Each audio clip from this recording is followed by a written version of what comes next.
Dear student, हम इस video में वैद्युत रसायन पाठ के फैराडे के वैद्युत अपघटन संबंधी नियमों के बारे में बात करेंगे। फैराडे के दो नियम हैं, एक है प्रथम नियम और द्वितीय नियम।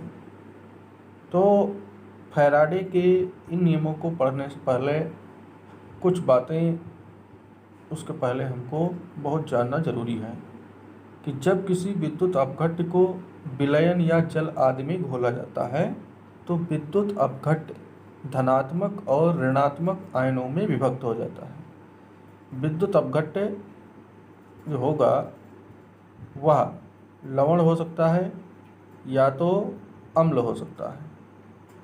विद्युत अपघट्य जब भी जल या विलयन में घोला जाता है तो वह अपने धनात्मक और ऋणात्मक आयनों में टूट जाता है, और जब यह अपने आयनों में टूटता है तो धन आयन उस इलेक्ट्रोड की तरफ जाते हैं जो इलेक्ट्रोड बैटरी के ऋण निगेटिव सिरे से जुड़ा होता है, और ऋण आयन उस इलेक्ट्रोड की तरफ गति करते हैं जो बैटरी के धन सिरे से जुड़ा होता है। जैसे हम समझ सकते हैं उदाहरण के तौर पर कि जब विद्युत अपघट्य जैसे धातु सल्फेट में घोला जाता है, धातु सल्फेट आयन जो होता है उस पर ऋणात्मक चार्ज होता है, डबल निगेटिव चार्ज होता है, तो यह धनात्मक और ऋणात्मक आयनों में टूट जाता है। धातु सल्फेट है जो वैद्युत अपघट्य, ये दो आयनों में टूट जाएगा, धनात्मक और ऋणात्मक, निगेटिव और पॉजिटिव। इस अपघट्य के धनावेशित कण जो होंगे, मतलब पॉजिटिव पार्टिकल जो होंगे, वह धन आयन उस इलेक्ट्रोड की तरफ गति करेंगे जो बैटरी के ऋण सिरे से जुड़ा हुआ होगा, और जहां ये धनात्मक आयन इससे इलेक्ट्रॉन ग्रहण कर लेते हैं और उदासीन हो जाते हैं और शुद्ध धातु के कण के रूप में परिवर्तित हो जाते हैं और इलेक्ट्रोड पर जमा हो जाते हैं। और इस अपघट्य के ऋणावेशित आयन उस इलेक्ट्रोड की तरफ गति करते हैं जो बैटरी के धनात्मक सिरे से जुड़ा हुआ रहता है, और जहां ये ऋणात्मक आयन अपना अतिरिक्त इलेक्ट्रॉन देते हैं और सल्फेट आयन में परिवर्तित हो जाते हैं। हालांकि यह सल्फेट आयन विद्युत उदासीन अवस्था में नहीं पाया जाता है, इसलिए यह धात्विक धनात्मक इलेक्ट्रोडों पर आक्रमण करता रहता है और दोबारा पानी में घुल जाता है। तो आइए देखते हैं फैराडे के दो नियम कौन से हैं। पहला नियम है फैराडे का विद्युत अपघटन संबंधी प्रथम नियम।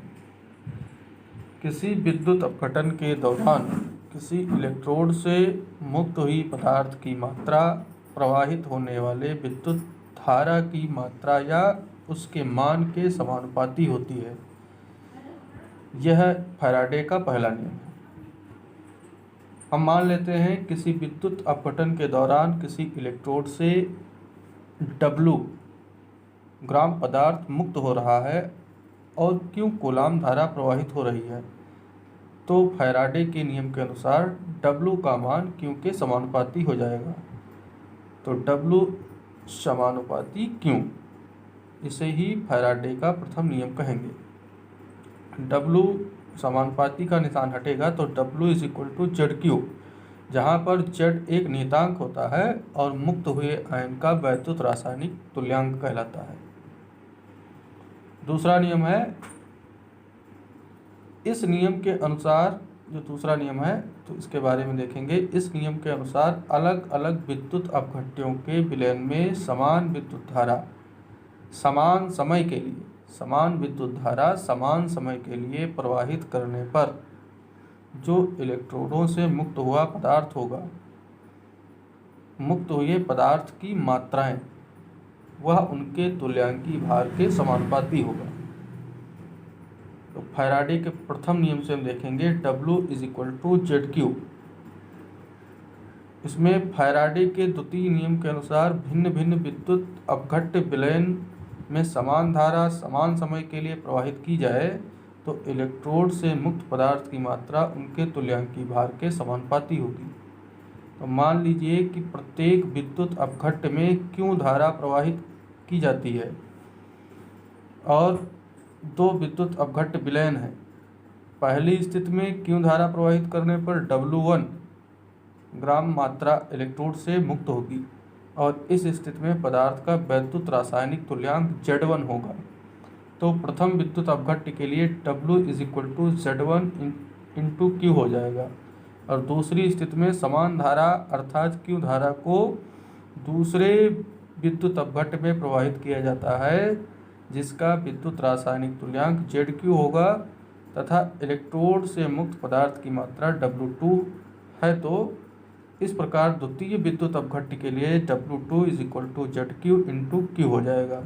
समीकरण 1 में 2 को भाग कर देने पर W1/W2 = Z1/Z2 प्राप्त हो जाएगा। यही फैराडे का द्वितीय नियम होगा।